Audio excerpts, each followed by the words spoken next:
There is much more at stake in this second round series between the Lakers and the Rockets than just making it to the Western Conference Finals. And sorry about my voice, bear with me. I woke up this morning with a sore throat, but we're going to get through this thing. But there's much more at stake for the future of the Rockets and the future of the NBA. I rarely agree with Draymond Green. Matter of fact, 99% of the time, I just tune Draymond Green out. But he made an excellent observation the other day. He said that every big man in the NBA should be pulling for the Lakers to beat the Rockets. Besides, of course, guys like Joel Embiid, Nikola Jokic, who are just too talented to not be on the floor. He's mainly talking about guys like Dwight Howard, JaVale McGee, Clint Capella, who the Rockets traded earlier this year. Now, why should these guys be pulling for the Lakers? Because their NBA futures and the futures of players that are similar to them is hanging in the balance in this series. If this small ball lineup works, there's a strong possibility that the center position in the NBA becomes extinct. Now, that might sound crazy right now, but we have seen an evolution like this in sports before. 25, 30 years ago, every NFL team had a fullback in the starting lineup. Colleges started to run a spread offense. The NFL copied it. Instead of having a fullback, teams started to play three receivers, a slot receiver. Guys like Daryl Johnston and Mike Allstott, they became extinct. We've seen the same in the NBA. Back in the late 2000s, Stan Van Gundy devised an offense in Orlando that surrounded Dwight Howard with elite three-point shooters. They played inside out. So if Dwight Howard was double-teamed in the post, it left guys wide open at the three-point line. The Magic shot the most three-pointers in the history of the league. A few years later, Steve Kerr and the Golden State Warriors, they tweaked that system a bit. Kerr came up with the death lineup, where there was no center on the floor. We call it small ball today, though their lineup wasn't nearly as small as what Houston's is now. But after the Warriors won multiple titles, the Rockets decided to commit to this style of play 100% this season when they traded Clint Capella. Both the NFL and the NBA are copycat leagues. If Mike D'Antoni is successful with this small roster in Houston, if they find a way to topple the Lakers, and especially if they top the Clippers and make the NBA Finals, other teams in the league are going to copy this formula. We've already seen the Lakers make adjustments in this series to combat the Rockets' small ball lineup. In most cases, opponents that are going up against the Lakers, they are making adjustments to figure out a way to combat LeBron James, Anthony Davis. Instead, what we are seeing is the Lakers having to make adjustments. Dwight Howard is averaging about 20 minutes a game this season. First round of the playoffs against Portland, averaged about the same. But against the Rockets, he played 11 minutes in game one, 0 in game two. And it's the same thing for JaVale McGee. Frank Vogel has had to move Anthony Davis to the center position, a position that he does not want to play, so that the Lakers have enough speed to keep up with the Rockets. This adjustment worked in game two. The Lakers were outscored by 8 points with JaVale McGee on the floor. Once Frank Vogel made the adjustment, took him off the court, put Anthony Davis back at center, the Lakers were more effective on both ends of the floor. The Rockets playing small ball also puts a lot of pressure on the Lakers bench. Frank Vogel could really use Avery Bradley in this series because Avery Bradley would give him another option on the perimeter. But his savior has arrived. When Rondo went down to injury back in early July, I told you guys that this was a huge loss for the Lakers. Rondo takes pressure off LeBron James. He gives Frank Vogel the ability to rest LeBron because Rondo can quarterback the offense. He is the only other ball handler, the only guy besides LeBron on this roster that can create shots for everyone else. The Lakers are going to go as far as Rondo takes them. He is a key to their success. Now, I know some of you guys might think that's stupid talking about a reserve player being the key to their success, but it's the truth. We saw it in game 2. The Lakers were plus 28 in the 29 minutes that Rondo was on the floor. Now, if you've been following me on this channel for a while, then you know that I'm not a fan of the Rockets small ball lineup.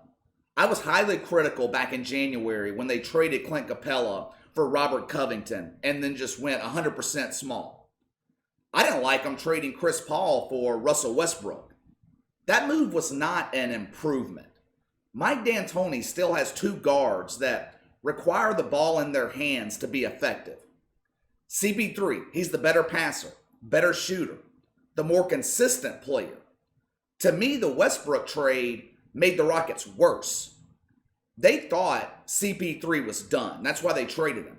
They thought he was past his prime. Then he goes to Oklahoma City and has one of the best years of his career. To me, all of these moves that the Rockets made were acts of desperation. A final attempt for Mike D'Antoni and Daryl Morey to prove that small ball can work.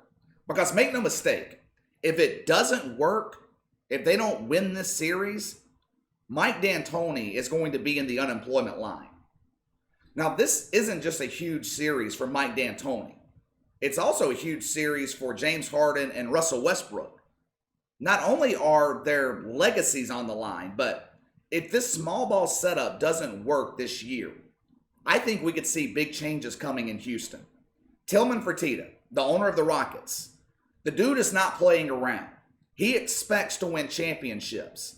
And if small ball doesn't get the job done, he will find another way. The problem is, if he wants change, it's going to be years down the line before that happens. Houston is handcuffed by the contracts of Harden and Westbrook. They don't have a lot of cap space. Now, sure, they can fire Mike D'Antoni, but this roster is constructed to thrive under Mike D'Antoni's system. And more specifically, this roster was designed to beat the Lakers. The problem is, the Rockets aren't going to beat the Lakers. I think game 2 was a microcosm of what we are going to see the rest of this series. Now, I'm not saying Houston is about to lose 3 straight games. This series could go 7 games, but I think the Lakers have found the formula to combat and beat this Rockets lineup. I mentioned Frank Vogel moving Anthony Davis to center. That's part of it. But one of the main reasons that the Lakers won game 2 was because they took the ball out of the hands of James Harden. They double teamed him, trapped him. Sometimes they ran a zone defense against him. But what they were doing was taking the ball out of Harden's hands. And it was effective. It worked. Now, sure, Harden had 27 points, but that's a given. He's going to score. But James Harden only took 12 shots Sunday night. That's his lowest usage since 2017, when he took 11 shots and a 39-point loss to the Spurs in Game 6 of the second round. The Lakers' strategy going forward is clear.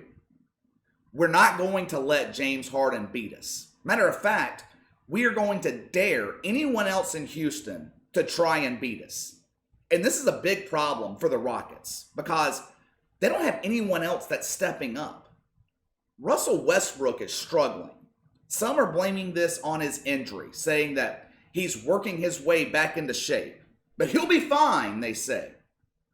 Will he? Will he? Russell Westbrook is notorious for disappearing at times in the playoffs. What's happening right now isn't some surprise. It's a trend. He's a streaky player.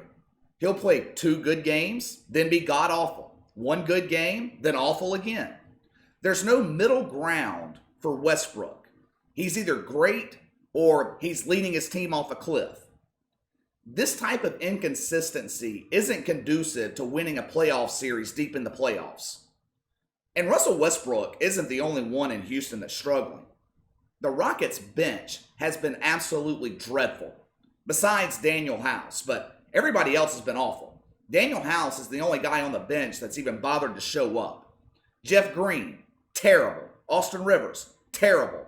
The Rockets bench in Game 2, accomplished an astonishing feat of having a cumulative net rating of minus 58. That is damn tough to accomplish. You got to be really bad to hit that number. Even the Rockets' Game 1 win, the bench wasn't great. They were terrible. They were outscored by the Lakers 33-17. This is what I've been saying all season. This is the problem in Houston. Outside of James Harden, this is a roster full of mostly inconsistent players.